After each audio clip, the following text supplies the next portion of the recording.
You don't have nothing nice to say. You should be quiet. People say that Stephen A. is a coon. You agree with that? Everybody got quiet on that one? Okay, go ahead. Rudy Giuliani practices voodoo.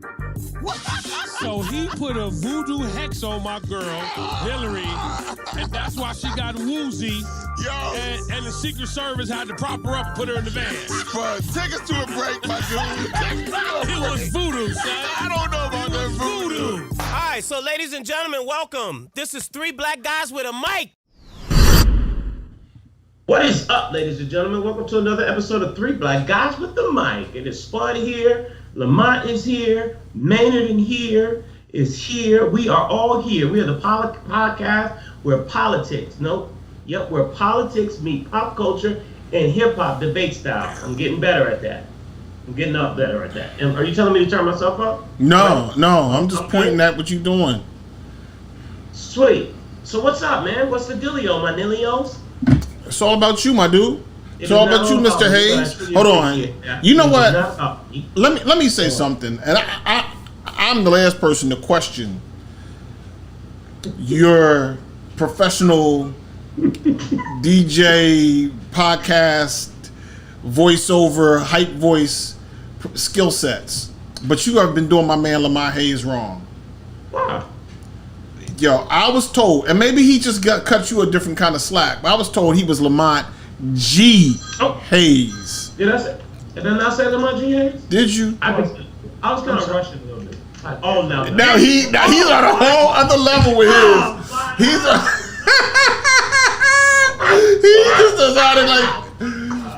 He just decided like it don't even matter no more. I'm Lamont G. Hayes. Nope. That was a check. That was a check. Oh, that was a check. Now we're taking vote. Listen, man. Listen. I shared. Okay, we good. That's off. We good. Can we pick up the trash bag or the black man conversation before we get into the foolishness, please? Trash bag. Let's start with the trash bag conversation. Go ahead, Lamont. No, go ahead, man. So the conversation, y'all missed a little piece of it, and it's not huge, it's not monumental, but we are discussing how many trash, like, can you plan your year on your trash bags? And for me, trash comes once a week. I usually put out 2 to 3 bags a week. I can mess around, multiply 52 by 3, it's 156 bags. I could probably mess around and buy 200 bags. They come in a box, it's about 100 bags in a box. So I could probably buy 3 boxes for the year and I'm good. And I'll probably have some left over. So hold on, Maynard. How many humans do you have in your home? 3. You got 3 human beings, right? And you're telling me that you're only buying trash bags twice a year? A box of 150. Is that what you're telling me? No, I buy them once a year. I can buy 3 boxes. So you're buying 3 boxes of trash that's gonna last you an entire year? Yeah. This is when my trash gets big. Now I know the problem. What's that? What's the problem? The trash is overflowing on the and he's pushing it down. Well, you got wait a minute. Times a week. You got to make it stretch, baby. Trash out regularly. Right. If the trash comes on Thursday, Wednesday night at 11, he's still pushing it down. Saying, I can still get 2 more things. But no, but if I make it to Wednesday night, then I just take the trash bag and put it in the trash can, and any additional trash between Wednesday and Thursday when they come and pick up the trash, that just goes in the trash can outside. So here's the whole of your story, because you told us about last year you did a whole pig or a pork butt at the house, right? A couple of times. Right. So you 4th of July, and it has to be at Christmas. It got to be at Thanksgiving. What happens when we open the Christmas gifts? So do we allow that pretty baby to have Christmas gifts? And that's what I was saying. Listen, when my sister and my mother come, that's usually how we mark a holiday. My mother's in town. My sister's in town. My dad came in town. That's when we got a whole bunch of extra food. We got a whole bunch of extra trash. And so those are the outliers. But that's only, 5 Thursdays, 6 Thursdays in a year? But what about your home? How many humans do you have technically?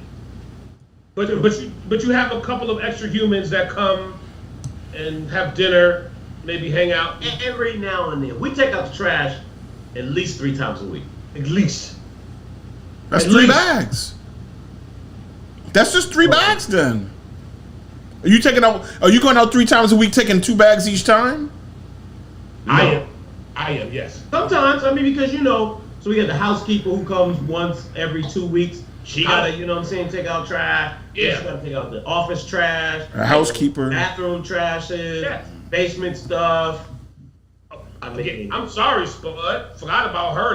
That's we over here. She's every other week, so that's 2 times a month. You know what I'm saying? She 3-4 trash bags. You know what I'm saying?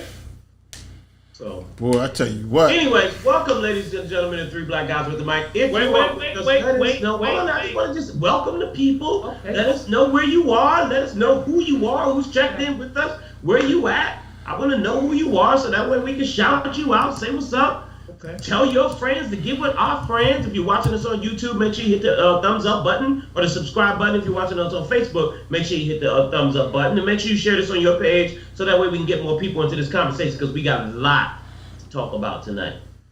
So, Black man conversation, which I don't have no idea. That wasn't on the show notes, ladies and gentlemen, but go. Can we get to the black women real quick? Black women, yes. Black women who get to a certain age, is there a time that they should stop looking for a husband? Is it a black woman in America in 2021 that's 46 years old? Ooh. You had chose a real specific number there, my dude. 46. I mean, is her time clock over? Maybe 2.5 kids, second father. How does that work? Like, I mean, second father. yes, because he's got 2.5 kids. So he has a kid. Oh, I see what you're saying. Another relationship. So it's kind of 2.5. Like when should a black woman kind of cut it off? On finding a husband? Yes. On finding love, I think the answer is you cut it off when you die. On finding love. But I think another question that we might be asking is the Kevin Samuels question, where it's like, Kevin, out is this us? okay, Yeah. I want a man that this. Maybe you might want a man who just wants to be like your friend real good and try and be with you real good at a certain age. I think that women should start to get to a point that understand, and not even just women, but men too, but mainly women, that you have to get to a point to understand whoever you get with and marry, it's flaws and all, dog. I mean, listen, if we are coming to the table, ladies, with you, with your rollers in your hair, and your nightgown, and your bonnet, I gotta watch you with a bonnet? If I gotta see you with a bonnet and no makeup, there is a lot of things that you need to accept about me in order, I'm not speaking for me specifically, but as for a man, in order to be able to make it work. Because we all know marriage is some work. It ain't no, I can't wait for my future husband to take with me, around the corner and, take me to the park and wham, bam, thank you, ma'am. You might get that a year or 2 into the marriage. 3 years after that, you might not be wham, bamming in the park no more. Yeah, but you're not acknowledging the fact of the extended warranty expiring. You're not acknowledging the fact that there are a lot of miles on a 46-year-old. Ooh. I mean, am I not wrong? Because if you buy a car off the lot, and I just went through the experience with my mom. We just bought her a new car because looking at what was out there on the used, whatever. But it's like, you don't get any warranty on a 46-year-old model. Maynard? I will say this. Those comments are Lamont's. No, but y'all choking up. That's okay. No, All right. no, I'm joking. I'm just like, wow. No extended warranty? So you gotta call Ice-T and the man from the Sugar Hill Gang. right. You got Car Shield. Car Shield cars go farther. And you gotta get the Carfax because you gotta know where you come from. So listen. And this is real deal. This happened to me. So I think I told y'all this. Years ago, we went to this restaurant. We valeted our car. had a wonderful dinner, place we had went to forever. Come back out, it's a tow truck, police, it's a whole big commotion. Come to find out, somebody hit our car while it was parked. What I didn't know is once your car's in an accident and the police do a report, that goes directly to your Carfax. So even though we weren't in the car, even though we weren't driving the car, our car now had a bad Carfax. So when it came time for us to get rid of that car, we lost about 3 G's on the deal. So I'm saying all that to say you have to check the Carfax. So what's a car accident scenario that a woman can be in? 46-year-old, my guy. It's a lot. It's a lot that could have happened. Transpired in 46 years of life. Give me an example. I'm trying to figure it out. Like, are you saying kids? That's a car accident? I mean, that's a beautiful thing. So let me say this, and here's a pivot a little bit. And come on. Listen, here's what I believe. What? I think sometimes kids need to remain completely out of it. Yes. All right? If I'm dating you, I don't even want to get into that, B. I don't even like. So what? So then, what's a car accident then? A car accident could be a lot of things. It could be kids in some instances. Okay. It could be bad credit. It could be emotional issues. A lot of, some women. A lot of emotional. Some, it should come with, abusive past or. I remember I dated this girl a long time. 2 girls. Matter of fact, when I first moved to Detroit, I was a magnet for women who did not want a man in the drug dealing life anymore. As we know in Detroit, a lot of guys are that way. But when they got with me, I was too calm and, by the book and too vanilla.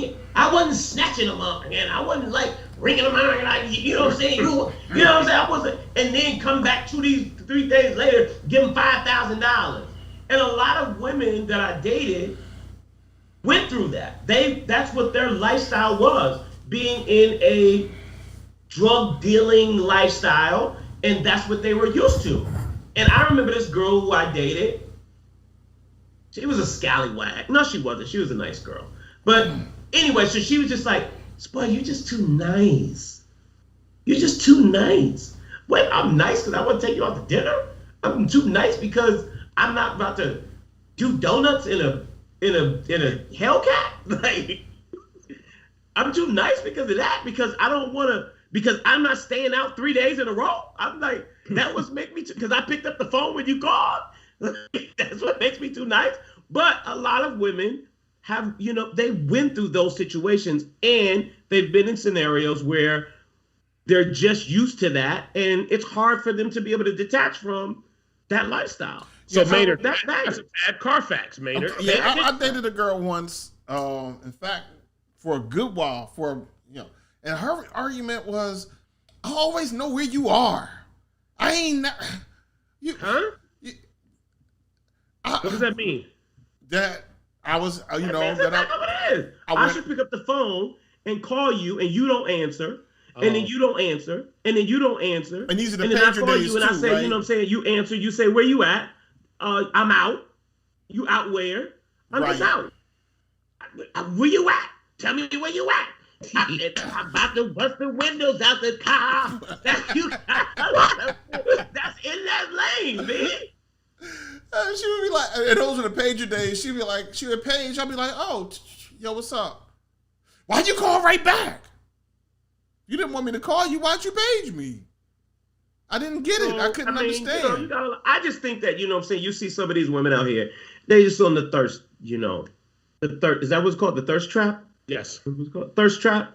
And I just think that, to Maynard's point, whenever you find love, whenever you get married, it'll come when it's supposed to come. But some of y'all here. But statistically, you all did a wonderful dance, a wonderful salsa, a wonderful square dance.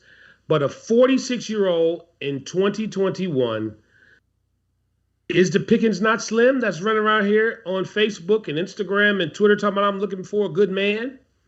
I think the pickings are slim, but I think also anytime somebody says I'm looking for a good man, I'm looking for a good woman, you've already lost. Why?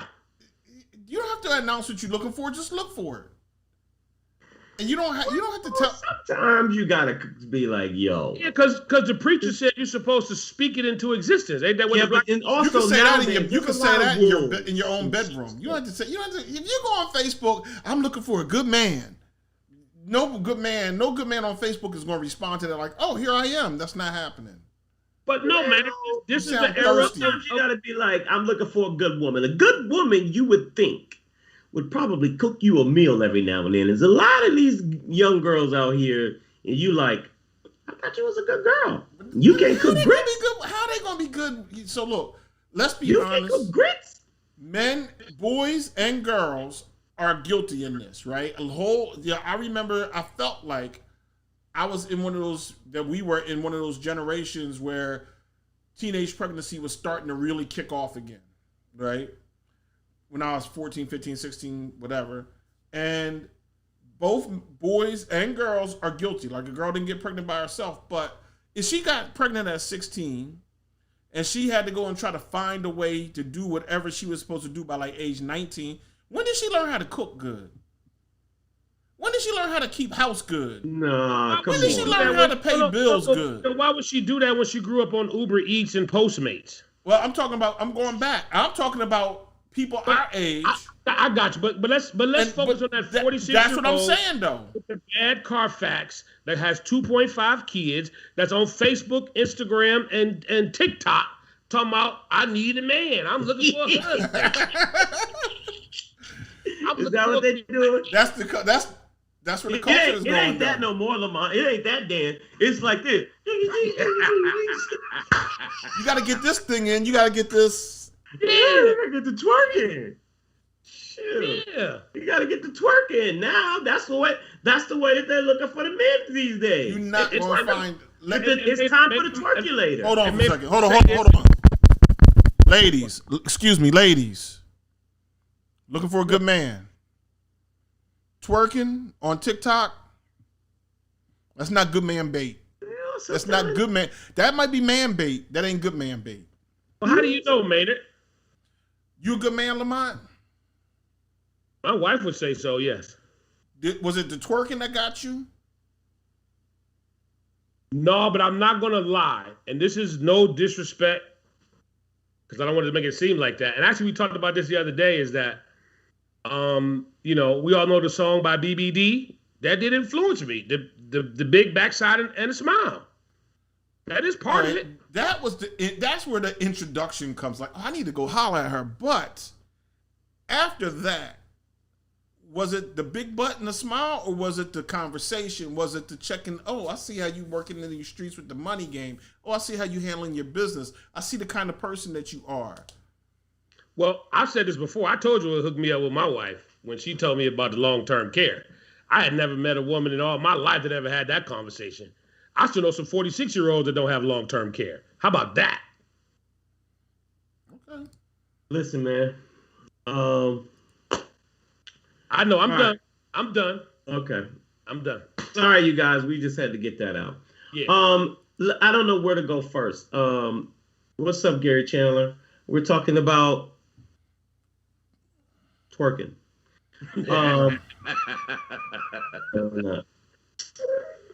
Okay. Where do we start? Where do I want to start? Do we start at the BET Awards? Do we start at Fast 9? Do we start with the Miami building collapse? Let's start with Mary J. Blige. Did you see My Life? I haven't seen it yet.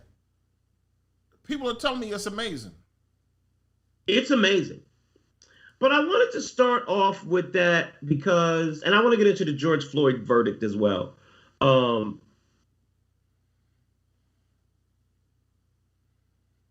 remember this. And I want Lamont to expand because I think he knows where I'm going. He knows where I'm going. What's up, April? I want to start with giving my apologies to Mary J. Blige. Lamont Hayes, veteran record rep, used to work at MCA Records and brought the wonderful, lovely, talented, experienced Mary J. Blige to the radio station.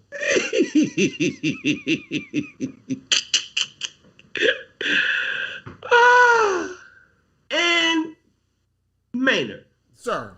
When an artist comes to the radio station and they do their interviews and they go in their production room, once they go in the production room, when they go in the production room, what do they usually do?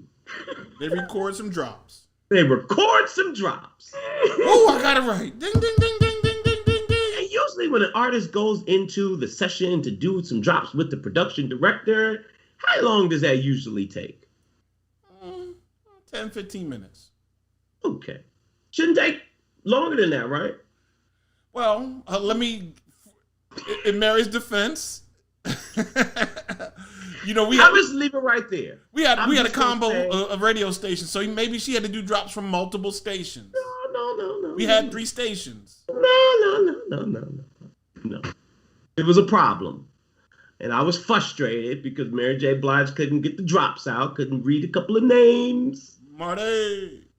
And I was a little hard on Mary J. Blige. And then now I look at the documentary, and I'm gonna go into this with, with what's her name as well, with Queen Latifah. But I look back on those times, and I think that what is unfortunate about us as consumers is we don't look at artists and we don't look at their life in parallel to ours, right? Like, we don't look at them like they're going through the same issues that we're going through. We always put them on a pedestal. And, say after watching the documentary, which is extremely amazing, and you see the things that Mary was going through, from drug abuse to insecurities and being, just abused and, all of these things that she was carrying on her with no education, honestly, and you don't look at that at the moment and give that person that type of respect. And I felt as soon as I watched it, I was like, dang, I feel really, really bad that, that I was like going in on Mary J. Blige about that, because you just don't know what a person is going through. You don't know what type of mental illness a person is going through, what type of stress people are going through, whatever issues they got going on, at that time. Even celebrities, even the people that we look up to, even the people that, we think got it going through some problems, man. So I will just pass the baton to Lamont because I know he's worked closer to Mary J. Blige than myself, and I will just do that.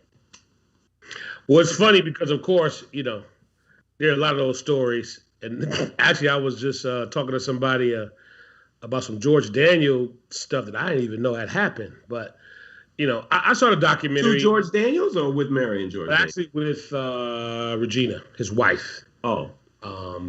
Beforehand or whatever. Some stuff at the store.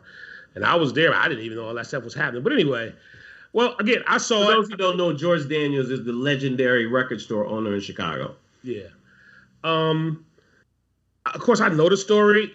I just kind of had one little issue, but, and as I was talking to this person about the issue I had with the documentary, they like music space, even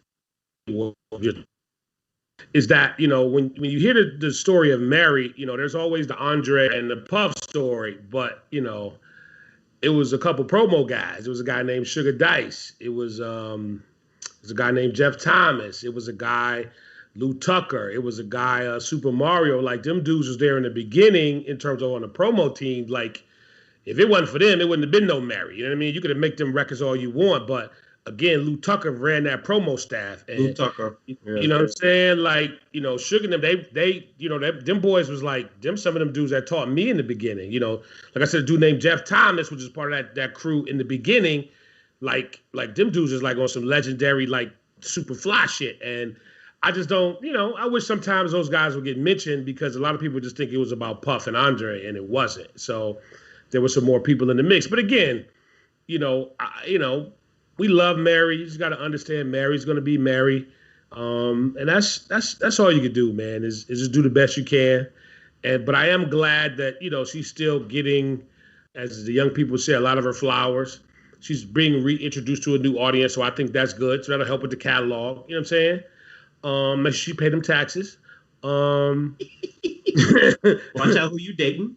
Watch out who you dating. You know what I'm saying? Like, you deal with your taxes on your own. You know what I mean? And again, I'm glad that we're starting to see not just Mary, but a lot of artists that are in those 90s being reintroduced. I saw some stuff on Netflix about Boyz II Men, a little stuff about T-Pain. So these documentaries are a good tool in, again, introducing and reintroducing, because like you said, a lot of people didn't know about some of that. Like, I'll give you an example, but this was a little after my life, and I never forget I got in trouble for this.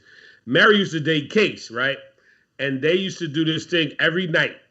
They would fall asleep on the phone, and one time she fell asleep on the phone with Case and when she was in one of my markets, and the phone bill was like $2,000. And boy, I got wrote up for that. And I was like, but yo, dog, that wasn't me. But, he's like, yo, you should have knew. Da, da, da. But, again, Mary is Mary. And like you said, at that time, it was at a very young age. And you got to be careful giving somebody a lot of money and power and juice and all of that at a young age. And so that just be wilding. But, Mary good people. She all right. I think the one thing, though, I think is you could collect probably about 7, 8, 9, 10 Essence and Ebony and Jet magazines that came out each year. And it seemed like every album release, every promo run, it was on the cover of Essence or Ebony, my life, the hard booze, abuse, and sex scandals and drug abuse. A year later, same story, same thing, adding one or two other anecdotes to the story. I didn't tell y'all the last time about this with me and Casey, JoJo or whatever, whichever one, I can't remember. But some of the things I can't remember what this was on.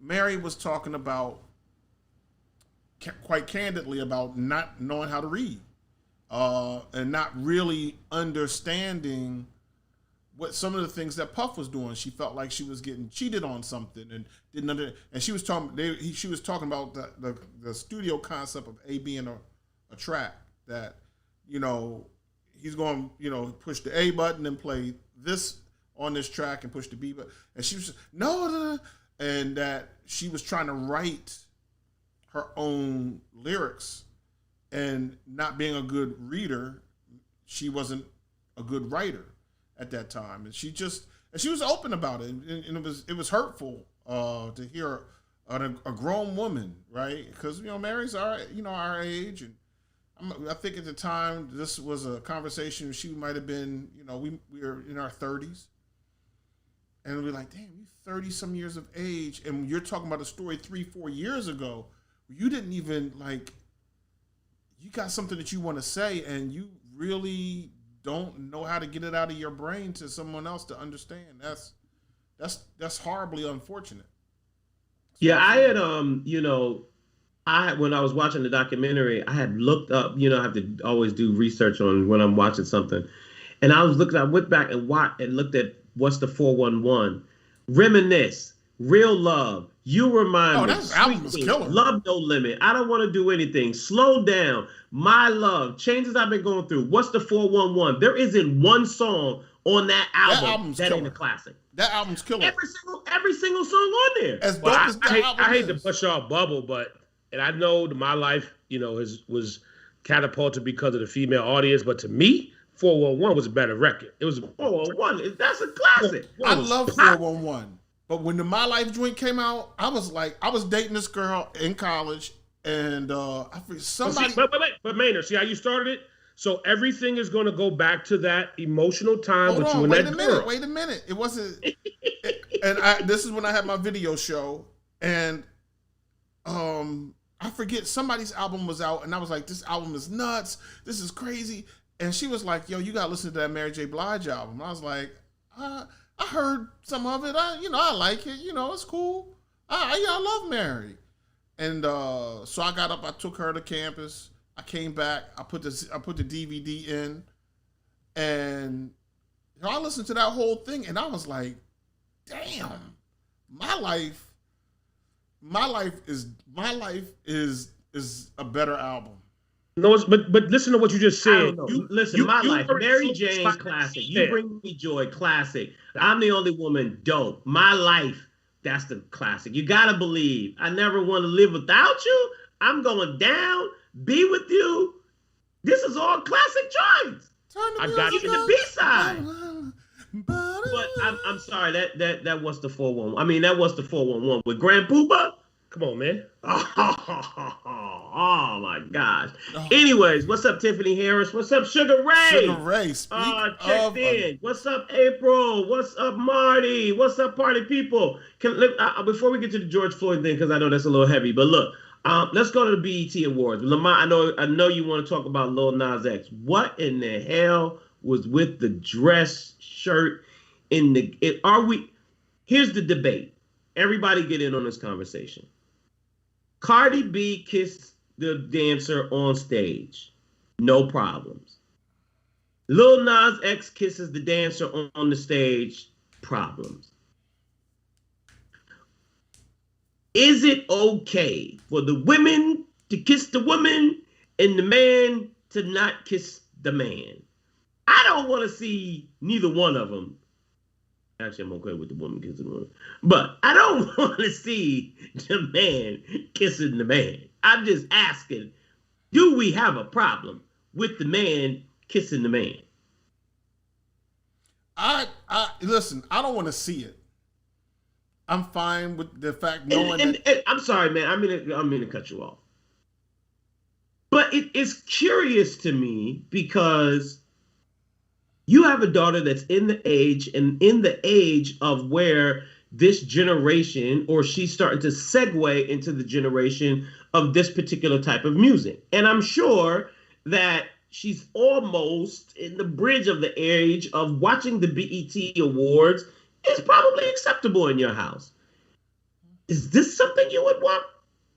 Are you on the boycott of them? Well, before we go to that part, let's back up and remember that a woman kissing a woman not long ago on TV was a problem too, right? When Britney Spears and Madonna kissed, it was a whole thing, right? Yeah, but there wasn't no problem when Cardi B kissed the dancer in the Grammys, right? Did we have hoopla? I'm saying, other than Lamont saying that, something happened one time. Madonna and Britney Spears. I remember that. Controversial. Problem. MTV Music Awards. Right. But that was the introduction. And then slowly but surely, it got to be a little bit more acceptable each time. I don't remember a man kissing a man on national TV, particularly in like a live performance program like this. I don't remember that. I don't remember it. I don't remember seeing that. Not even like Boy George or Elton John or any of famous gay men who have been singers or whatever. So is this the first time, and does that mean that the next time it's a little bit more accepted and so on and so forth, and it gets easier for that to happen? That's a question I have. Well, I'm sure that it is. I mean, obviously, but the question for me is the next generation, because your daughter is in that next generation of, let's just say it's the third time. So by the third time, she will be a mature teenager. Is that something you would want to say, oh, I'm okay with my daughter watching the BET Awards and watching two men kiss and watching two women kiss and grind on each other? And what was the word you used, Lamont, in the last one with Cardi B? What was it? I forgot what you said. With Cardi B and Megan Thee Stallion did the Grammys. Were they bumping? Nasty? So I don't remember. Anyways, if scissoring would, by that time they'll be scissoring. You know what I'm saying? And so, how we get there? And is there a tape of that? I'm just saying. I'm just asking. I mean, but real talk, because parents should start to think about these things as an adult and what they want to subject their children to listen to. Even like, I forgot where I was at. I think it was in Vegas, or it was in San Francisco, I think. And somebody said something to my wife about she was using gender, I don't know, what's the pronouns or whatever. Gender neutral, the gender neutral. And somebody responded to her like, yo, you can't call him a man, you can't call him a woman. Right. My wife's like, wait, what? Like, what are you talking about? Because of the gender neutrality or the whatever this hell is going on. Like, a man can't be a man no more and a woman can't be a woman no more. It's like, wait, what in the world is happening here? So I'm just asking for the parents out there who have young kids, in the next year or so, 2 years or so, is this particular type of content on television okay for your child to watch? So can I interject a couple of text messages I received while some of this was happening, right? And this is from my Uncle Daryl, right? So he texts, he says, and I saved it because I wanted to ask y'all this, and this rolls into what you're saying, Spud. He says, watching the BET Awards, he said, that female, the Stallion, she's making a lot of money. I'm not impressed. She must have a lot of backup because she just seems to show body but no talent. He goes on to say, I still don't feel they're doing enough for the black community.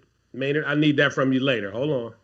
He said, another note, it's not about the sex thing, but we need to stop projecting this on national TV. He says, how do you project sex, then bring your mama on stage? I don't know if I got that part. And then he says, something at BET obviously has changed. So we were going back and forth. So I was giving you some of my opinions on some of the things he was talking about. But so are you saying that the whole projection on stage, whether it's male or female, is that the issue? Or is it because Lil Nas X kissed another boy, a man, whatever you're supposed to call him? Is that where the question is? I'm asking,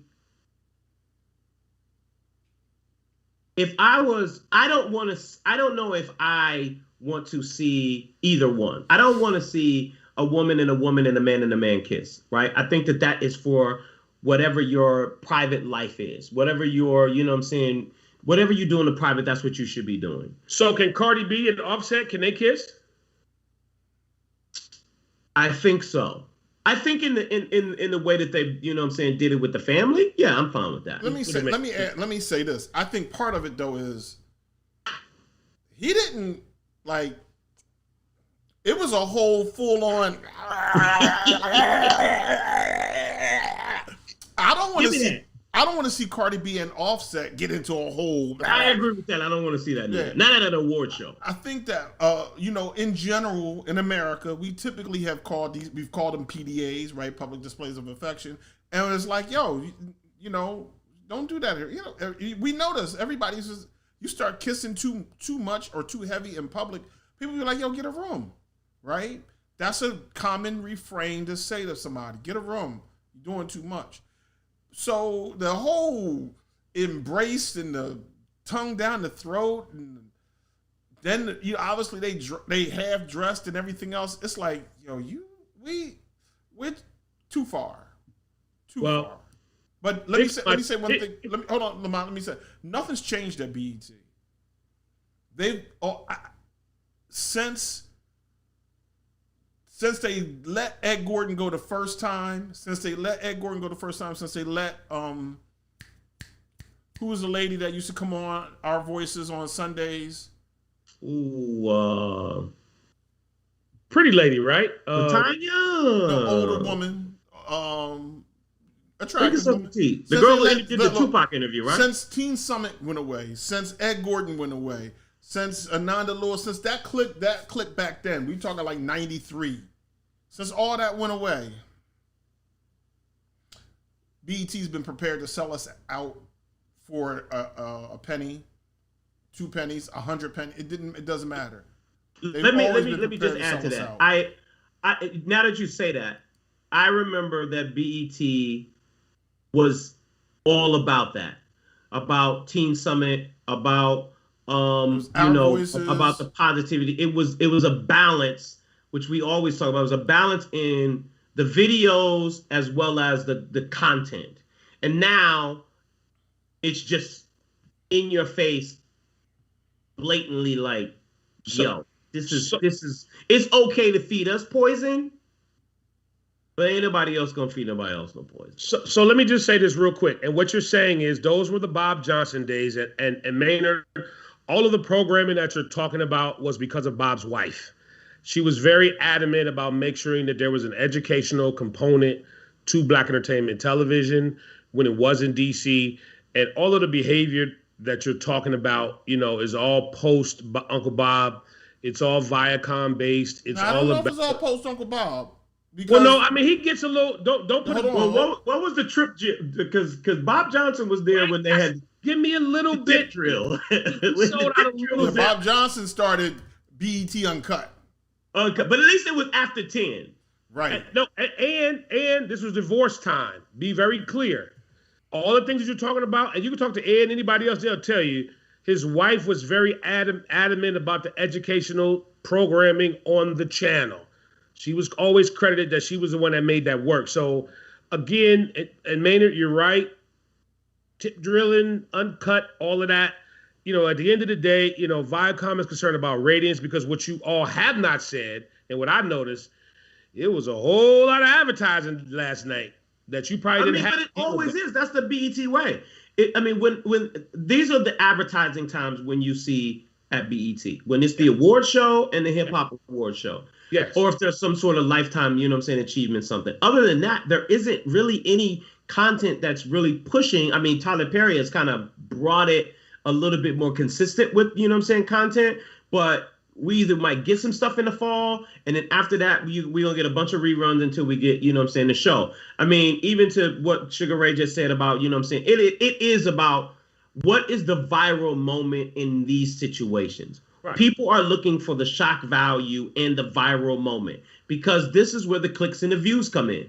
This is where the opportunity for people to be able to go. Now we did this, Maynard, when we was at Radio 1. It's like, oh, now let me send you to the website. So that way you can be able to see this on the website. And not only that, I'm going to charge Pepsi even more money. So that way, because I got 800 million, I got 80 views on the Lil Nas X kissing somebody. I'm just like, yo, the wheels are off. And we talked about this, not too long ago, where the wheels are just off, where it's just with the Shonda Rhimes shows. And you're like, yo, Shonda Rhimes, I like you, but two men don't need to be rolling around in the bed with each other.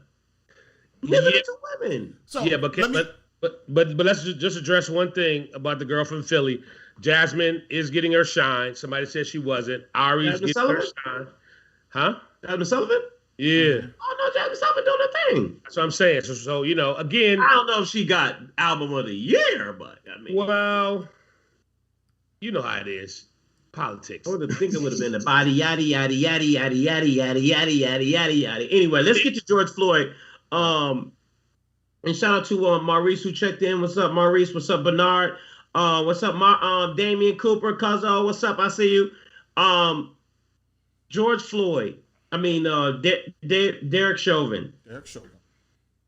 22 years. 22.5. Give him the real numbers, Maynard. That ain't the real number. 15 he got to serve.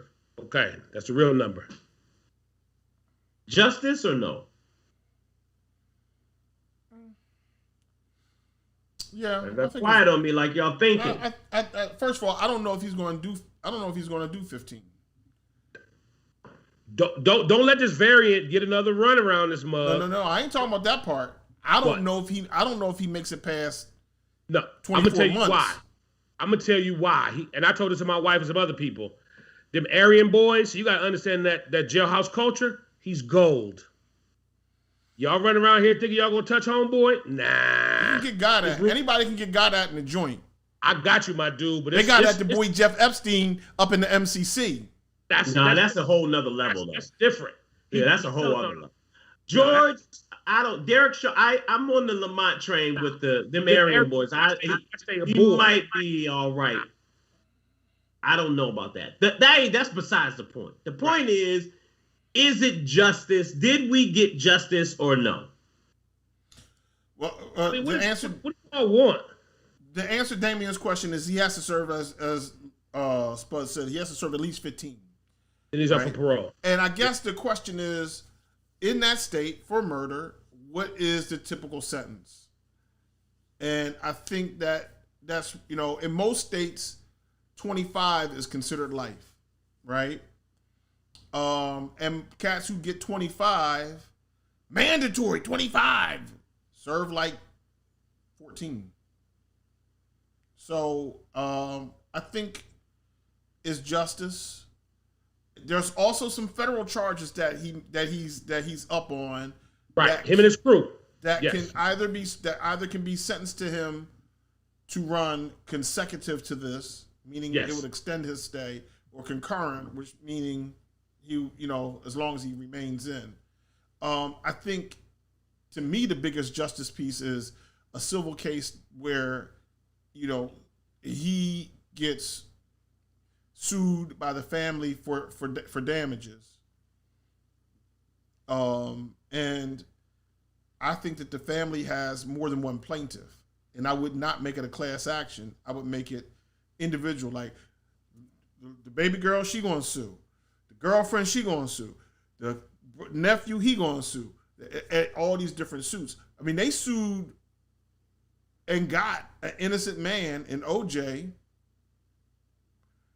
His medals and his retirement money and all that kind of stuff. They took all that. I don't know if they got his retirement money, but they were like, "Yo, OJ, if you earn $10, you got to give 9 of that up." So when Derek Chauvin earns money in the joint, before he can buy a honey bun, a sticky bun, I want the family to get a piece of that money.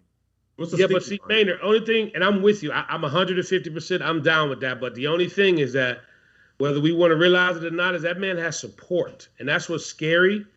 We saw Donald in these streets last night. Like, there's some people that don't think like us they're going to stand tall for that man. He going to get a check every month.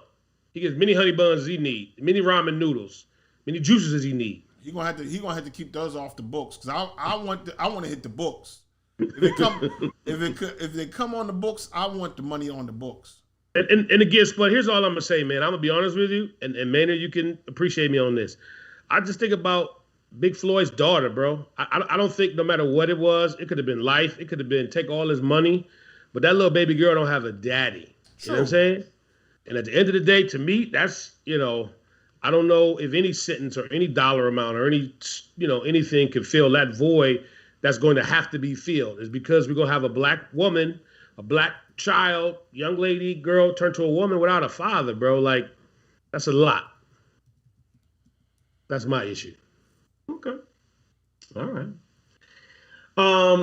Let me circle back to something we talked about last week. And last week we talked about, when we ended the show, y'all, we talked about the Mount Rushmore of hip hop, of Atlanta hip hop. And Lamont was, and you guys can, let us know you agree or disagree. And Lamont said that Soulja Boy needed to be on the Mount Rushmore of hip hop in Atlanta. I almost might want to give her that. After seeing the verses. Bow Wow got records, though. People they sleep on Bow Wow got records. Stop it. Well, he got some records, dog. Stop it. Okay. Stop. There's one Bow Wow record, and that's Like You. Where's the other record? All the rest of them is features. There is no Bow Wow records.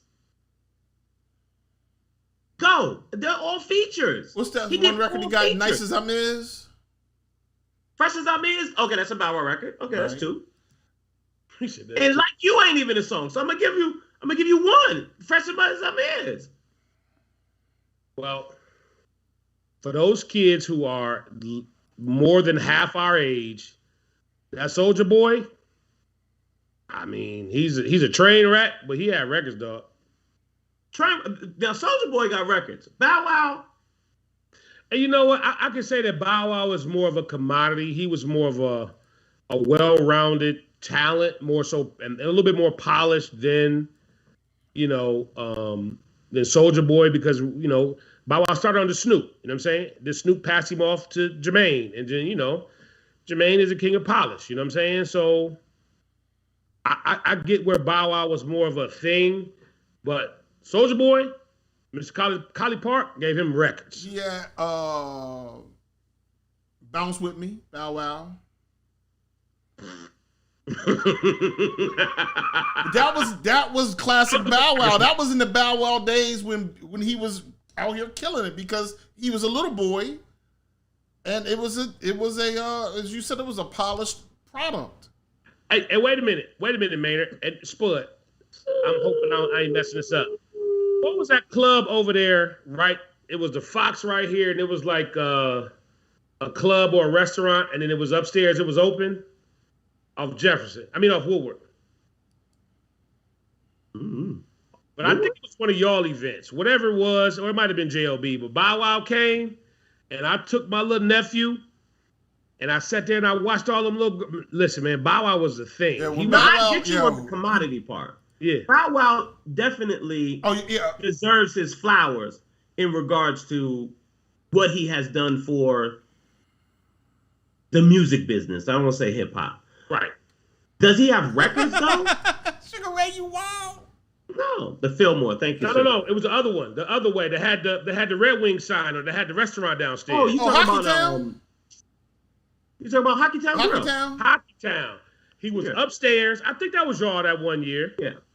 And I sat in the back, and I said, this boy is a thing, but again, we're clarifying the Mount Rushmore of Atlanta, ATL. We're not saying hip hop overall. You got to put Soulja Boy on there, dog. He gets number 5. I don't know. I think there's definitely more than 5 before I get to Soulja, and I don't have to get to Bow Wow either. So if Outkast is I'm never one, getting to Bow Wow on the Mount Rushmore. If Outkast is 1, right? Do you put Bow Wow or Soulja before Tip? No. Exactly. Do you put Bow Wow or Soulja before Luda? No. Do you put Bow Wow or Soulja before Lil Jon? No. I don't put Bow Wow or Soulja Boy before DJ Nabs, and he ain't even an artist. Nigga, please. What? DJ And Nabs my man. Yo, come on, man. I just dropped 4 of them, and I even tried to even look to see if there's anybody missing. Jermaine, hold on. Let us be clear. Let us be clear. The person who's at the head of Atlanta Mount Rushmore is Jermaine Dupri. No question about it. But is he an artist? Are we putting him in you 5 there? If it wasn't for Jermaine Dupri, there would be no. There would be no. If it wasn't for Organized Noise, he's not an artist. He's a producer. He got records though. But he ain't a thing. Killer. Come on, you put that on right now. Club go wild, boy. I need to get you all's Grammy applications revoked. Your voting is all wrong. I'm sorry. I'm voting. All right. But speaking of Bow Wow and speaking of Atlanta and Ludacris, can I just say this real quick? I went to see Fast 9 yesterday.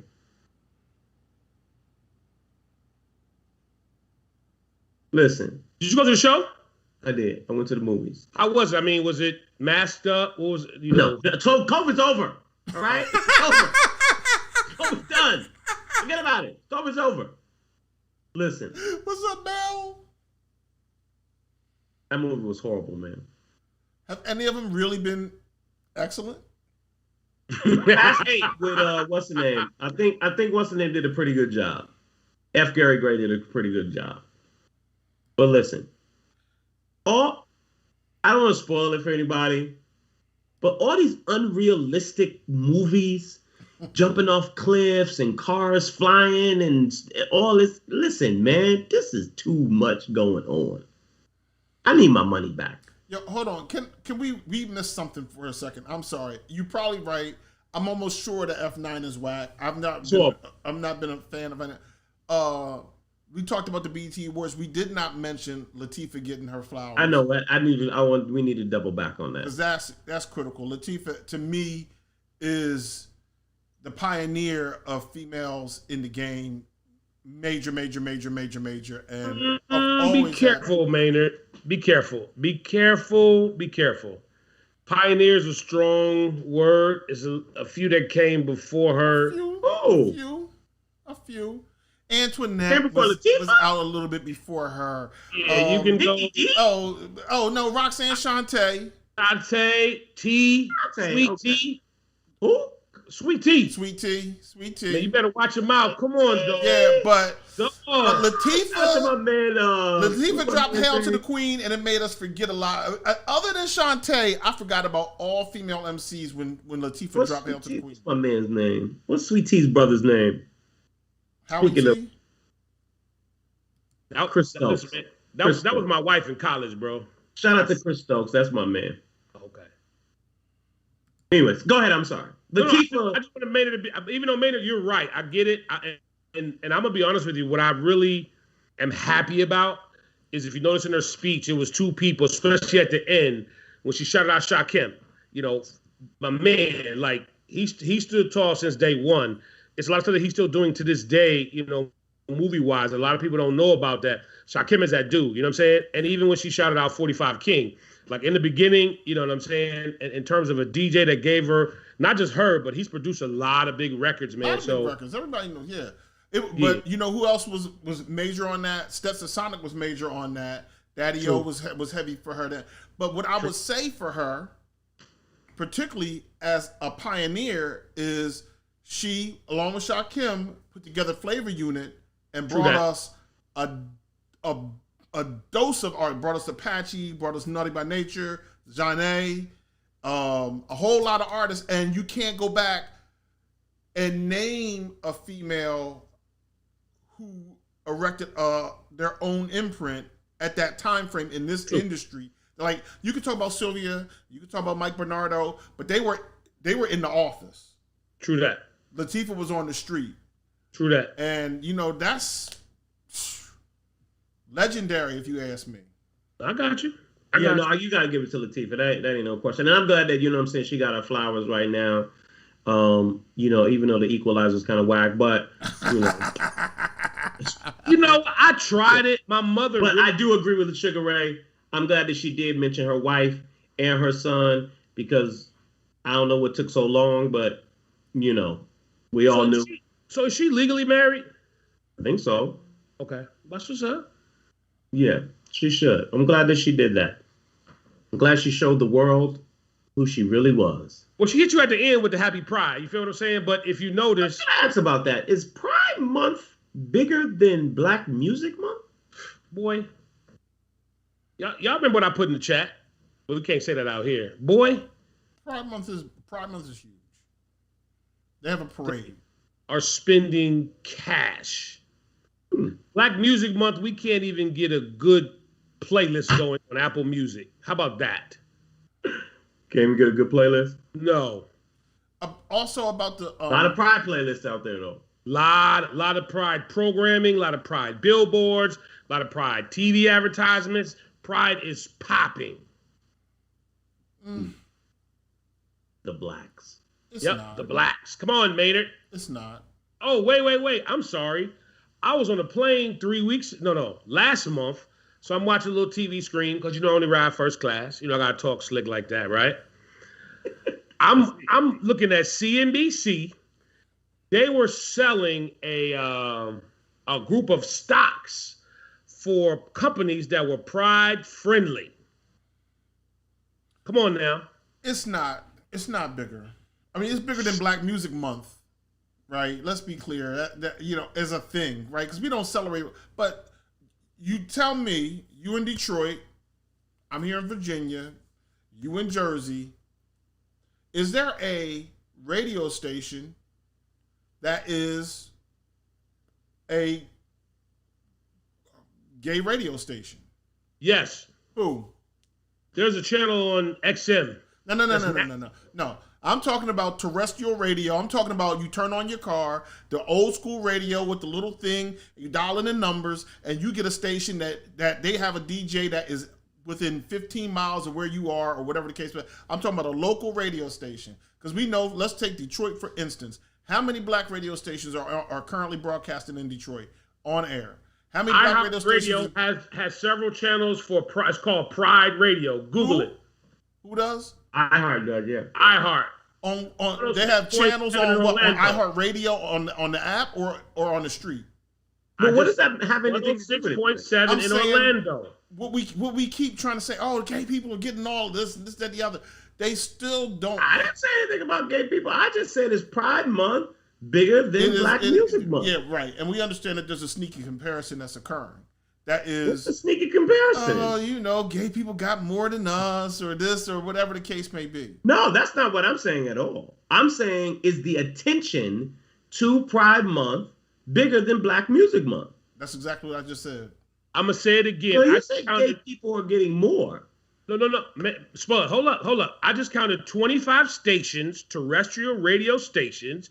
If you Google it, and what Black Music Month got, they got some, make sure I use the word right, some little vignettes. Isn't that what y'all call them?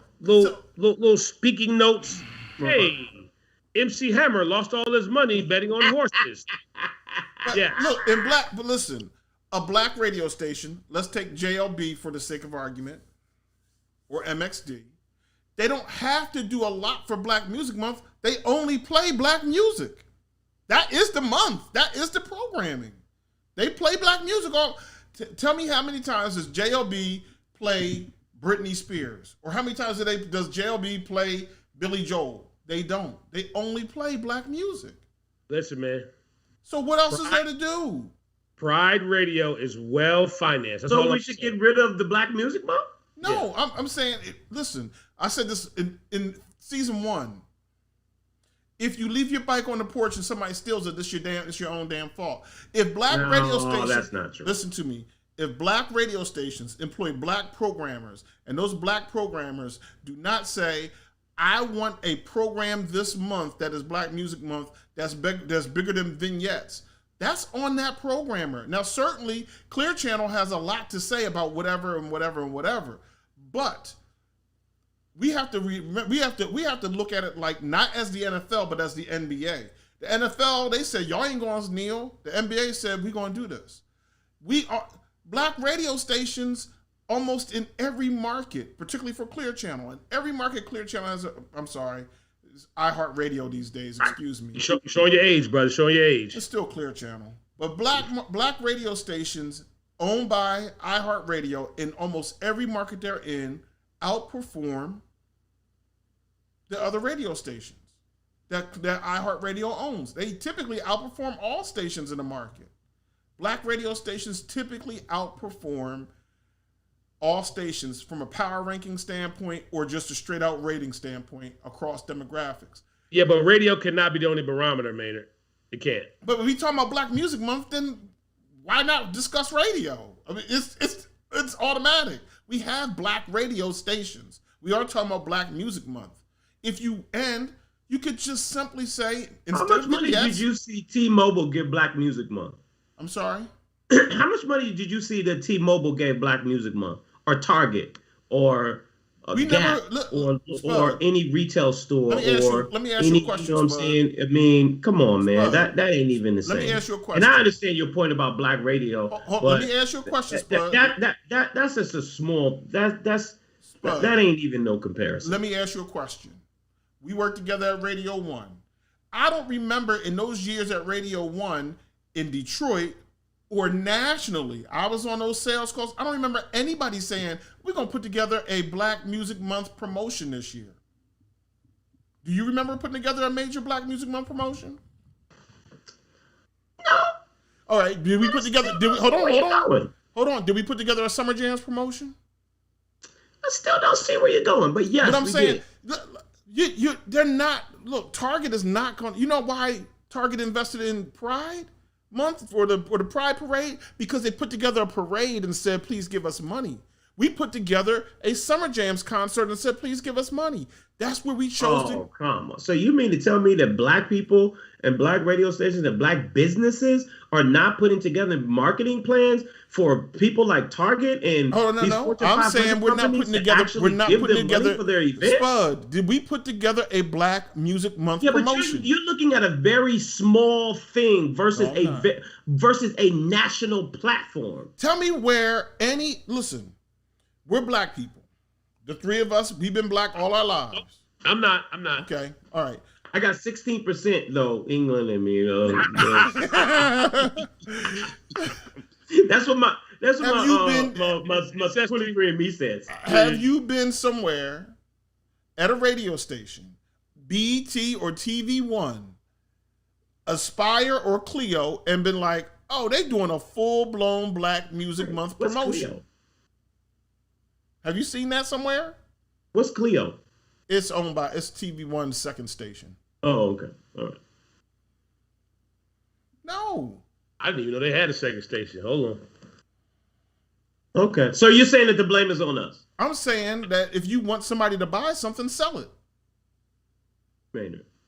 Come on. They're gonna have us in the poorhouse. No, I mean, let's create a You Black... cannot sit here and tell me, with your advertising background, that there have been several rooms you have been in. You have even stated on this podcast that you have been in, that you have tried to sell either a car dealership, a major sponsorship, or something to somebody, to a Black radio station, and they said no. And they took their dollar somewhere else. That has happened, but you know what we did? That we're not trying to sell it. Look, Spud, we had Kiss in Detroit. We decided to create the Stone Soul Picnic. We went out and sold it. Marola Chevrolet bought it. That happened. We decided to sell Summer Jams on 105.9. What's the other company that Chevy, GM bought it for one of their products? They bought it. We never put together a Black Music Month promotion. We put together a Black History Month promotion and we sold vignettes. But that's what we came up with. You just said it. But Spud, it's not up. Listen, Spud, it's not up to the advertiser to create the promotion. It was up to us to come up with something better than vignettes. We didn't do it. Again, I said it again because, man, I'm trying to help you because you're drowning. What you're saying is that y'all wrong. It's the industry's fault that we're not focusing more on Black Music Month. Is that what you're saying? I'm saying this. If you have something that you want support behind, you have to create a vehicle for people. Would Target supposed to come to us and say, "Hey, I'm going to give you money for Black Music Month," and then what we going to say? Well, shit, we don't actually have a vehicle for you to give us money for Black Music Month. That's how we sell things on radio. We create a promotion, and then we go out and find people who are going to sponsor it. I've been at 6 different Black radio stations in my life. I've never seen a Black Music Month promotion. That's 6 different Black music stations. I've been at a Black talk station. Let's just go apples to apples. There is a Black Music Month, correct? That's true. Okay. All right. So we know that there is a Black Music Month, which means that advertisers, marketers, government, people can get involved into Black Music Month. They can. Okay. So I can't sit here and accept that you're saying because somebody did not go and sell Black Music Month, not fuck the radio station part, as a whole, when we were in Vegas, every billboard had Pride Month on it. So I can't. You can't tell me. So that so people don't go out. Not get the same amount of attention because somebody didn't sell it. Everybody ain't selling Pride Month. Now come on, son. So people don't get all excited about Black History Month. Tom Joyner. Stay with the apples to apples. Hold on. Well, it is. We still talking about a month. We talking about a month. Okay, that's fine. Tom Joyner didn't mess around and get to Black History Hold Month. on. Are you trying to tell me that Tom Joyner didn't get the most money for an advertiser out of McDonald's than anybody else for Black music for Black History Month? That happened. You're talking about one person, man. Well, shit, he was on how many stations was he on, Spud? Why are we talking about radio stations? What about everything else? When McDonald's, all right, fine. McDonald's goes on TV about Black History Month every year. What about the people who don't even listen to TV? Okay, well, from a I don't know marketing standpoint, all I asked was, does it get more attention? And I'll just say this. They do a better job of advocating for themselves. And Maynard, you can fight this all you want. Pride Month overshadows from an overall advertising input from corporate America than Black History Month has ever had since its inception in 1979. Period. What I've seen in the past 2 years and what I know some major companies have spent on Pride? Because I got confused. Is it a month? Is it a day? What is it? I thought it was a day. I didn't even know it was. They rocking with a month, and they got a special day. So let me and they say got this. special little this. And look, I have not ran those numbers, so I don't know. But let me say this, because I'm tired of this. This is on some foolishness. If we want something, Everybody, this is where we're going to argue. Just bear with us for a second. Right. if we want something, nobody's going to walk up and give it to us. We have to we are the advocates for us. Like, and I've done this before. What fine? Y'all mad about the Asian bill? What's in it that you want? Nobody knows. Okay, we get the holiday. Okay, we don't want that shit. We don't care about that. Well, what do you want? I don't know. Are you going to lift the finger to get what you want? Are you working with your local urban league or your local NAACP or your National Action Network? Are you working with them to push people into doing the things that you want? No, they whack. I ain't trying to get involved with that. I don't like so and so. Well then, shit, you ain't gonna get what you want. You can't sit back. You think that the gay community got what they want by just being passive? No, they've been going up to city halls. They've been going up to town halls. They've been going up to county councils. They've been going to states. They've been going to the Congress and the blah blah blah and the blah blah blah with one message: we want such and such. And if you don't do that, then you ain't gonna get that. Maynard. Gay people, first of all, let me just say this. For all gay people, we are not making this an argument about the month is better or worse, or we're not trying to make it like it's a problem or an issue. We're just having a debate about this. I would have to say that Black people have fought just as much for equality as gay people. And I would say, to answer your question, I am sure that the answer to your question about what is it that we want is equality. When we debated last week about Juneteenth, and you see all the memes and everything that's going around, you talk about, yeah, we got a holiday, which is fantastic, but yeah, you can still go down the street and you could get killed by the police. We want equal justice. We want to end to systemic racism. We want for things to be just as equal. We want equal pay. We want equal opportunity. We want just as much equal as Pride Month. So hold on. What is it that we want? We want the same shit everybody else is getting. Are you telling me that because are you telling me because there's a celebration in them? Okay, go ahead. I'll let you finish. Give me a second.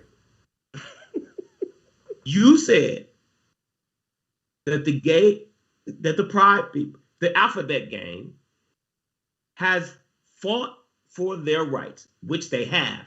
They have done an amazing job. But I gotta ask you, you mean to tell me we haven't been knocking on city hall's doors? We haven't been fighting for equality? Getting the dogs sick on us, getting the water hoses over time, the church is bombed. We haven't been fighting for those things. We did. We did.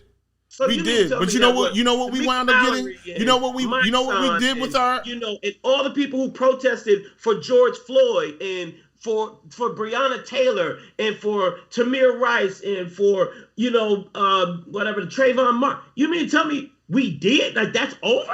But here's the problem. We came back when someone was murdered. But it's not when that happens that we need to show up. We need to be showing up when everything is good and golden, when no one's getting murdered, when no one's getting beat by police. We still need to be pushing the issue. Now, one of the things by police in 1619, homeboy. One of the other things involved here is what we did with our opportunity. And we did a lot in the beginning.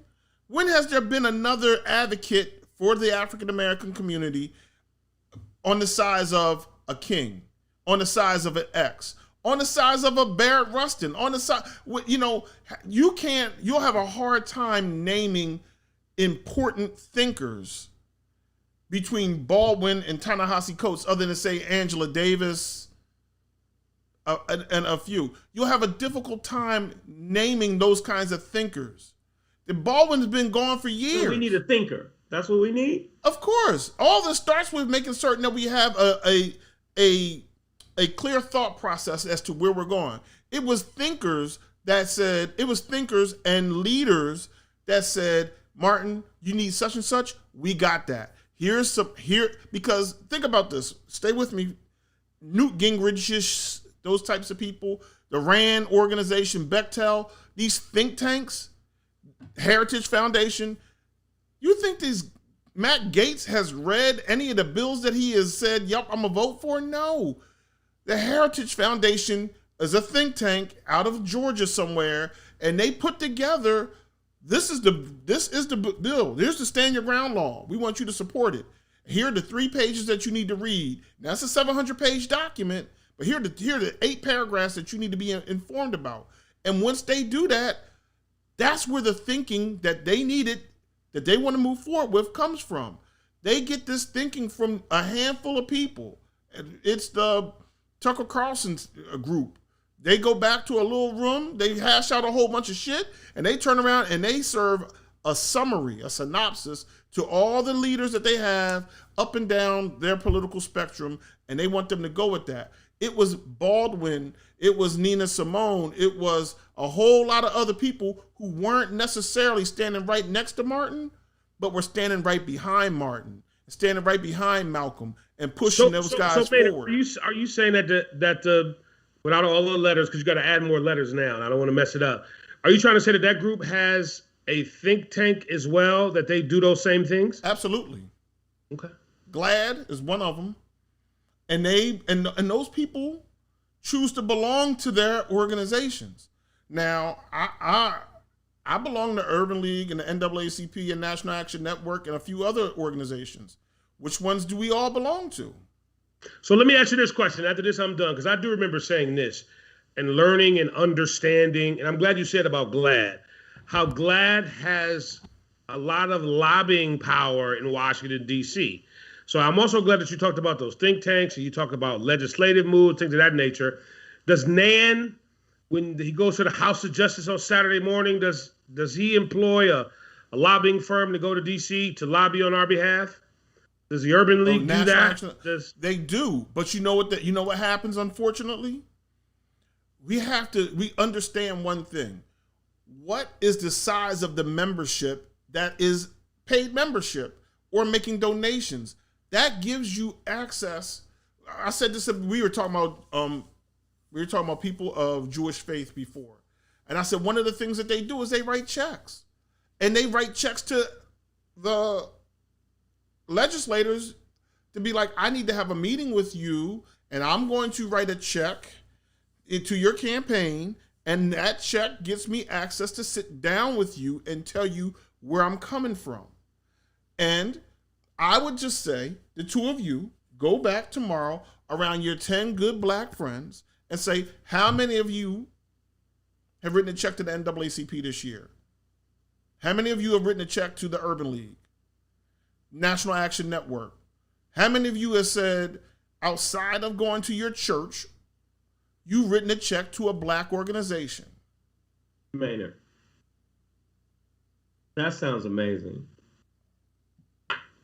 What? But let me just throw it back and I'll be done, right? You are a member of the National Action Network, right? I am. You are a member of the NAACP, which has been around for decades, right? You have written checks to the NAACP, is that correct? And the Urban League. And the Urban League, all right? Urban League's been around for decades, right? And the UNCF, and my black college, and others. United Negro College Fund, top mine is a terrible thing to waste. You've written checks to all of these people. Yes. Right? They've been in existence before you were born, which means that people have been writing checks to them before you were born, while you were born, and so forth and so on. So they've been getting checks, right? Don't you believe so it? It's challenging for me to say that the things that you are speaking of haven't been done. I'm sure that the NAACP, matter of fact, I'm not even sure, I'm confident that the NAACP has done more than throw the largest rubber chicken dinner every year. I'm sure they've done more than that, than to throw a dinner, to invite politicians, to get a political platform, so that way the blacks can see what they're about, and hopefully vote for them. And that the Urban League and the United Negro College Fund, I can't even tell you the last time I seen a person go to college off of the United Negro College Funds that has been broadcasted. So I can't sit here and say that the things that you are saying need to be done haven't been done. Now, could they be doing more? Sure. Could there be more checks? Yeah. But I'm pretty sure that those things have been getting done. And it's a little bit challenging for me to say that because we haven't been getting any checks, that Pride Month is getting a little bit more attention. And that's subjective. I just asked the question. I could be wrong. Pride Month may not be getting more than Black Music Month, or maybe not more than what's his name. But from a marketing perspective, and you and I have been in radio, and the number one thing that people need in order to be able to sell something is what? Frequency. So the frequency button on the Pride Month is a little bit heavier than the Black Music Month. I wonder what Black Music Month promotions any radio stations or Black television stations are doing. I'm not even talking about radio. You keep just glossing over that because you don't want to discuss that part. No, listen, I can discuss radio with you until 10 o'clock tonight, but it has nothing to do with radio. That's a very small. Except for one, about a very small. That's a minuscule. Except for one thing, compared to Pride Except Month. for one thing, we're talking about music. We most associate music with what media? Radio. We got Black radio stations who ain't doing the job. We associate music with everything. Yeah, but where do we look, Lamont?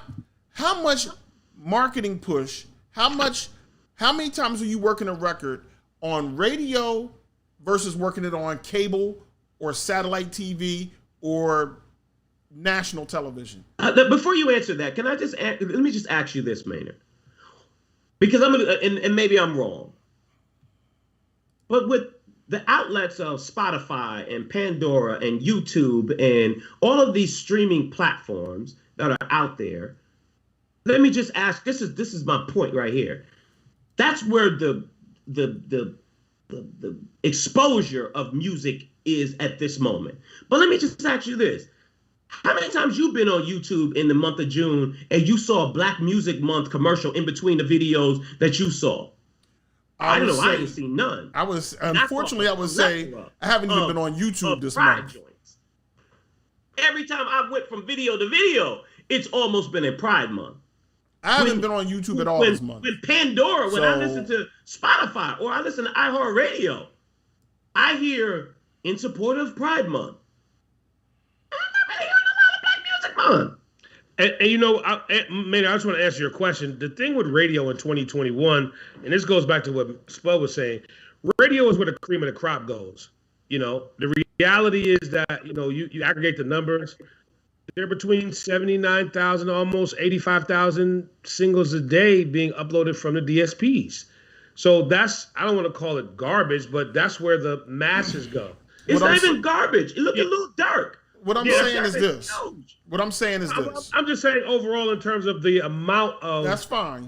That's fine. So, what I'm saying to you is this. Is where the cream of the crop goes. In every market, there is one, maybe two Black radio stations, maybe 3 or 4. For instance, at one point in Detroit, I knew that we had 5 Black radio stations, at least, right? And we employ salespeople and we employ promotions and marketing people. Not once did I hear somebody say, let's make a big deal of this. Never. If we don't make a big deal of it, then no one else will. Yeah, but again, like Spud has said, it's what I think we just going to keep going in a circle. Detroit is not. We're making excuses. Do we want Black Music Month to be? And let me tell you why it's not going to get there. We don't even give a damn about Black music. We don't care about Black music. We don't care about Black music. I'll beg to differ on that. Yeah, but We don't care what about is black music. If I brought up a R&B artist from 1983, people like, I don't want to hear that shit. We talking about Luther Vandross. Man, shit, nah, he ain't as big as Avant. What? We don't value our own shit. Well, Bader, let me just say this, and I'm totally done with this because, and just so you're aware, and this is what happened in record companies because there used to be something called a black music department. And major record companies said, no, we're going to stop using that word. And that's when they went to urban. And even now, some major companies are doing away with the word urban. So there's a slowly but surely erasing of, anything that kind of, is not a homogenized thing of just music. So when you say we don't care about black music, you just have to understand that from the top down, that those are a lot of the conversations that are being had. And I'm just telling you, that's the reality. Lamont, let's understand this. Do the record companies define our culture or do we define our culture? I don't give a damn what they do at 825 Worldwide Plaza. Don't matter to me. I define the culture. They're not gonna make me decide that, oh, y'all gonna call it urban or y'all decide to call it urban retro designo. That means I must call it. I'm not, no. Yeah, but you will admit that the advertising agencies, they do go off of definition, correct? You do understand that radios. That's not the part I was saying. I was just saying a second ago that we don't even care about our own shit. We don't. Spud, you know who the greatest rapper of all time is? It's probably Big Daddy Kane. Oh, man, did you bringing up that old shit? Nobody want to hear that shit, right? We're throwing away our greats. We throw away our greats all the time. Don't nobody want to hear Gladys Knight. Don't nobody want to talk about this person or that person. People, we throw away black artists. That's because I don't like Big Daddy Kane and I like Soulja Boy. I mean, I'm throwing them away. Listen, that's not true. We have to recognize that when an artist is great, that's great. And then when we start saying stupid shit, the Migos are the new Beatles. No, new Beatles. No, they're not. We can't say stupid shit. But why are they not? They're not. But why are they not? Why would you assume that they are? Why because would you for a assume 16-year-old, that's what they know. No, listen. All right. So here's the thing, and I hate this. I got a friend who wants to debate the Beatles all the time. I don't care for the Beatles. So let's change that for 1 second to Stevie Wonder. We can't allow somebody to say, "Oh, what's the boy name? Jacquees." Mm-hmm. The new king of R&B. The new king. I'm the king of R&B. What? You the king of my nuts. You ain't not the king of no freaking R&B. Where are we on time? Where are we on time? Because I know we're so over. It's time to go now. Yeah. But let's be clear. When we say stupid shit, like this guy is the king of R&B. Of your nuts, though. Yeah, let's be clear. When we say stupid stuff like this guy is the king of R&B, we are literally like, let's back up. Something else, similar, different. A handful of years ago, Richard Pryor was still alive. Maynard's spitting sessions, ladies and gentlemen. Richard Pryor was still alive. Who was? Richard Pryor. Eddie Murphy is still alive. And was at this time, obviously. Even Martin Lawrence, but Cedric the Entertainer, damn Steve Harvey, and D.L. Hughley, and Bernie Mac said they were the original kings of comedy. When we do that, I know that was a marketing thing, but when we do these things, how you gonna say you the original king of comedy and Red Fox and Eddie Murphy and Richard Pryor are around? We throw away our greatness. We don't put a value on what's great.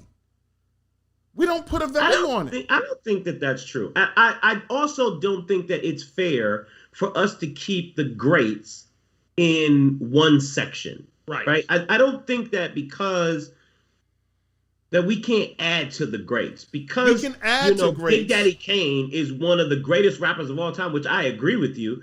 And because I think Jay-Z is the best rapper of all time, does not mean that Big Daddy Kane isn't one of the greats. But this Jay-Z just added to it. Watch the difference, though, Spud. Watch the difference, though. Tupac just added to it. Ice Cube added to it.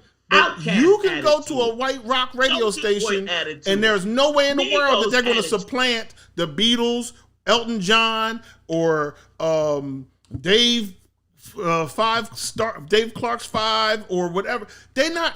You ain't going to talk slick about the Beatles or Sting or Eagles. Those cats, they have arrived at that in their culture. They have arrived at a level Yeah, but that where doesn't that's mean that the it. Backstreet Boys aren't just as good, or Bye or NSYNC. They not no. White folks are never going to let you say that the Backstreet Boys are on the Beatles level. They're never going to let you say that the Backstreet Boys are even on Elton John's level, on Billy Joel's level. No. Those are classics. They decided that at some point, this is great. We don't touch this. And that's the end of that. So can I ask you a question, Spud? We were leaving. Real, and I'm trying to wrap this up. We've been trying to wrap it up for 30 minutes. I could take more Cool G rap than Big Daddy Kane. I don't know why. Why is Cool G rap not in that conversation? G-Rap is a top 10 MC all time. I'm sorry. You Okay, didn't but ask me. none of this has anything to do with Pride Month getting Exactly more right. Because that's the way Maynard is the art of spin and pivot. No, it's all about pride. We don't take pride in our shit. We would rather, you know who's great for us right now? Meg Thee Stallion. Oh, she talk about face down, ass up. You know who's great? Cardi B. This is great. Cardi B is dope. Man, I don't think anybody's saying that neither. So whoa, Maynard, hold up. That's Maynard. where all the muscle is, right? Wait. What about your man from Philly, Questlove, the project he's working on now, the big festival in Harlem that was before Woodstock, that was I think in '69. He's doing a new special about that. You hadn't heard about that? Oh yeah, I saw that. Yeah, Gladys Knight was on it. And yeah, Fifth Dimension. Yeah. Okay.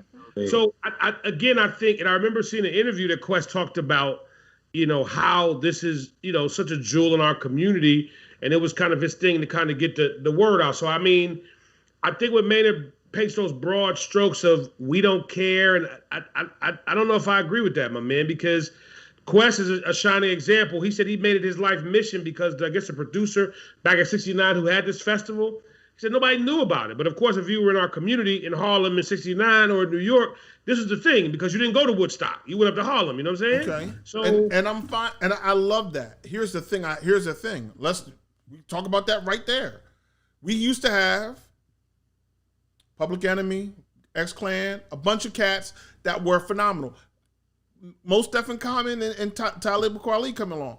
We decided we don't want that. We want to call women bitches and hoes. Life ain't shit but bitches and money. And so when we went away from what we knew was great, and so take Quest. Yeah, hold on. Let's just talk about it. Take Quest. No. Listen. Keep saying we. Lamont. You have to understand a multinational corporation spend hundreds of millions of dollars marketing and promoting that. And we certainly could have decided, I still like so and so. But Lamont, marketing is something else, Maynard. It's something else. Marketing is powerful. It is. Television is powerful. It is. Television is powerful. It is. It certainly is. And certainly, marketing follows the market.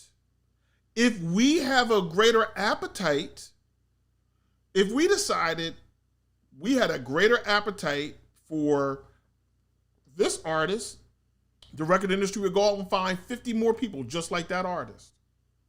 When we showed up with our money to say, we love Cardi B, you know what they did?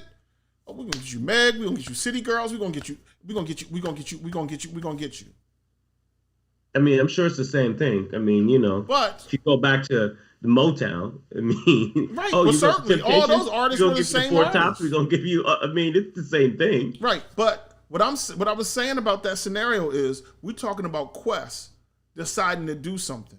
The Roots, which is probably one of the dopest hip hop groups of all time, they're up there, still don't get the kind of love and respect and record sales, and they make phenomenal music that at least I can understand what the rhymer is saying, that some of these cats who we don't even think, literally, we really don't even think are great rappers are getting, because we won't even support them. We're not even buying our best and brightest and most talented artists. We're buying some Migos. We're buying the Baby and Lil Baby and Meg, and we're buying City Girls. But literally, Black Thought just dropped the album last year, and it was outrageous. But you know what? Man, let me end on this. We didn't support it. Okay, that's fine. Let me just kind of go back. All right. And I'm done after this. How many times have you seen a Black Music Month logo or anything in a McDonald's store? Have you ever seen a Black Music Month logo? Just You're asking a question. I don't even know. Question. No, I haven't. I've seen I have seen Black Music Month promos that have run in McDonald's or someplace in the past, but not this year at all. No. Okay. In Target, you ever seen Black Music Month in Target? Walmart once, not this year. Walmart. He said Target though. Okay, Walmart. No, that's fair. I don't mess with Target. Okay, all right. So I'm just, let me just go back because I just want to just read this real quick. So, J. Crew had the rainbow flag in its window. Bloomingdale's, H&M, Nike, Lululemon, McDonald's. Okay, now let me just go back real quick. Just want to just go back. This is 2019, actually. How much money you think Walmart donated to Black Music Month? 19, actually. I don't know. Okay. So AT&T. Get any money from AT&T? I've not checked AT&T. I don't know. All right. I'm just asking. I'm just trying to see. Because they gave $1 million to the Pride people. To who? To the Trevor Project. Who? Spell it for me. Oh, I'm sorry. Look up Keels because they was on my TikTok. Okay. Homeboy was talking about the Trevor. I didn't know about the Trevor Project. Yeah. They raked us some cake. All I'm saying is, I could be wrong. Now that we have went 37 minutes overtime. Yes. To talk about the Alphabet Gang, people, friends, our Alphabet friends. So what's the moral of the story? The moral of the story is, so do you think AT&T called up the Trevor Project and just said, we're going to give you $1 million? You think the Trevor Project put a promotional package on the street and said, please give us money? No, when the dude from the NFL got on Twitter and said, yo, I'm GAY, I'm about to put up some cash in the Trevor Project, everybody else fell in line. Same way what they did with the blacks. Yes. No, that's false. Because AT&T gave that money to the Trevor Project back on before June 1st. I got you, but find out, and this again, the GAY guy was just recent. All I'm saying is, looking at Twitter, there were a lot of companies that fell in line after him. And again, the Trevor Project been around for a sec, so they've been collecting them checks for a minute. I'm saying that somebody from the Trevor Project put together a one sheet and said, we're having programming and we want you to support it. The reason why that you see the Pride logo, the rainbow or whatever, is somebody in their community created a Pride logo. It's the same logo every time you see it. You think AT&T created their own Pride logo? No. Is there a Black Music Month logo? Is there? Okay.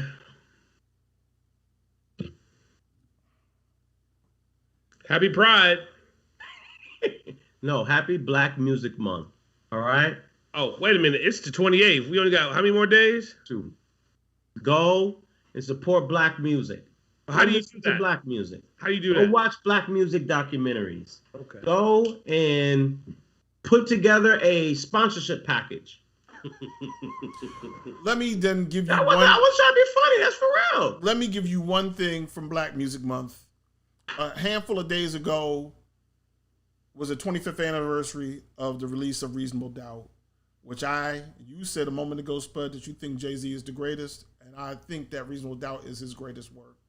And so it's 25. This is the 25th anniversary, essentially, this month. And shout out to Jay and all the people who worked on that project, because for me, that Blueprint Black 444 is a complete catalog that for me, I don't need a whole lot of the other ones, but those 4 right there. So Dynasty? Dynasty. What? Yeah. Dynasty? It's 5. Oh my God. Come on, son. The Dynasty? He disrespected Streets is Watching. Hey. Streets is Watching. Did you guys see did you see Jay-Z on The Shop? Yeah, actually, I just watched it today. And you know what? That's a good watch. It's good to see the maturation. You know, when he said what he said about the swimming, and I was like, you know what? I feel that 100%. Listen, I just want to tell everybody how many people are on with us still. Listen, before this show, we were talking about women with ashy knees. No. We were talking about that too, but we were like, yo, we got to do a better job of coming up with topics, man, to talk about stuff, man. You know what I'm saying? We don't have enough to talk about. We can't fill up no hour, man. Now we've been on here for an hour and 40 minutes. Yeah, man. So thank you guys so very much for watching this long episode of Three Black Guys with the Mic. I done slumped down in my chair.